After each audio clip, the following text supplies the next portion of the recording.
Vitiligo, white patches. What's going on, Secoya Nation? This is your holistic clinician, Dr. Schilling, bringing you today's wellness wisdom. And we're talking about vitiligo today. If you don't know what vitiligo is, it's where loss of pigmentation, people can experience it on their face, on their torso, legs, feet, arms, hands. Just depends on what part of your body is being affected by the homunculus and the expression of your brain and your body connection. So think about the skin as its base layer. You're feeling attacked, verbally abused, you can feel flawed, feel ashamed, feel insulted by someone, things like that. That's like the base fundamentals of the skin. It's all about this separation conflict of the skin and things like that. Oftentimes we're dealing with a perceived harsh or brutal separation, if you will. It's like a heartless disconnection with someone, a harsh, separation between you and a loved one or something like that. It could be someone you loved, someone a loved one you lost. It could be someone you admired and things like that. Oftentimes, because the skin is involved, there's a coloring of that shame involved. Okay, so there's a disgrace. So the rupturing of that relationship or that connection has not been pretty, if you will. And so whether it's someone you don't want to see or someone you do want to see, it goes both ways. So you might want to not see this person, and that shows up in the skin, and you maybe can't avoid them. We'll talk about a case study in a second. Or is someone you don't want to see because you just don't like them anymore, or something disgraceful has happened and things like that. It can be related to dirty deeds, that person being heartless and that person, you feeling heartless from having separated from that person. So it's like, it just depends on which end of the spectrum you're on, which direction you want to go. I would encourage you to apply this to your life based on if you feel like you have vitiligo or you know someone who does, then it's going to be, do I feel like I'm at fault, or do I shame myself for what happened?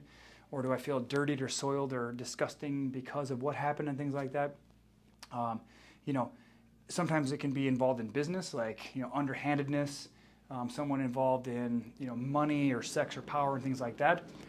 That's a big challenge for people, and we show it, wear it on our sleeve, if you will, in the skin, if you will.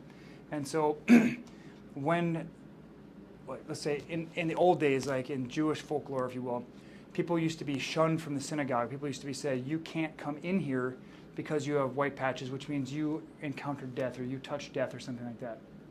So there's all these different ways. It comes into all different cultures and things like that. People have superstitions and how it affects them and stuff like that. So if you think about the eyelid, I'm giving you some examples of where it shows up on the body now.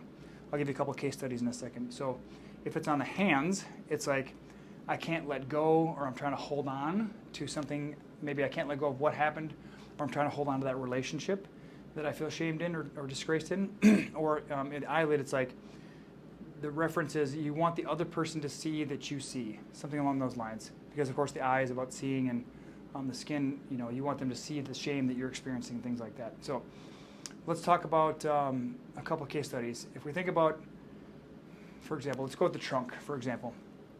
If I am a right-handed person and it shows up on my right side of my body, we're talking about an authority figure, okay? So I might have experienced a brutal separation or a harsh separation from someone, or I might desire a harsh separation from someone in the authority role, okay? So remember, right-handed, right side of the body is authority because it's a right cerebellum. Then that's going to be father, grandfather, uncle, boss, work, money, or career. It could be a God relationship, something like that. Now, if I'm a right-handed person, it shows up on the left torso, left body here. That's going to be more of a sibling, a friend, an aunt, a cousin, a grandma, teacher, or mom, something along those lines. So that's where we're thinking about who on either side of that coin is it involved with, okay? And so pick your dominant hand, pick the side of the body it shows up on, and then apply it to the body part, okay? So as I mentioned a minute ago, the hand, okay? So let's say I'm a left-handed person, and it shows up on my left hand, okay?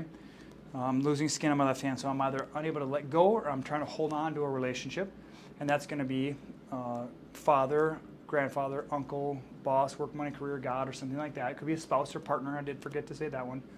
I failed to mention that the spouse is on the dominant side, the authority side. Whereas if I'm a left-handed person and it shows up on the right side of my hand, that's going to be a sibling, friend, aunt, cousin, grandma, teacher, mom, or child. So that gives you an idea, like left-handed person, left side of the body is an authority, left-handed person, right side of the body is a nurturing role, okay? So these are some examples to give you an idea of how you can relate it to yourself or someone you know why it's showing up, where it's showing up, and all the different stressors that go along with it. Okay? Hope this has been beneficial. If you think it's been beneficial, share it with someone you know, because people out there that suffer from vitiligo, they have these self-evaluation conflicts, they shame themselves, and this will help them see themselves in a different light and help them feel better about themselves. Okay? Hope this has been beneficial. Have a great day. We'll talk to you soon.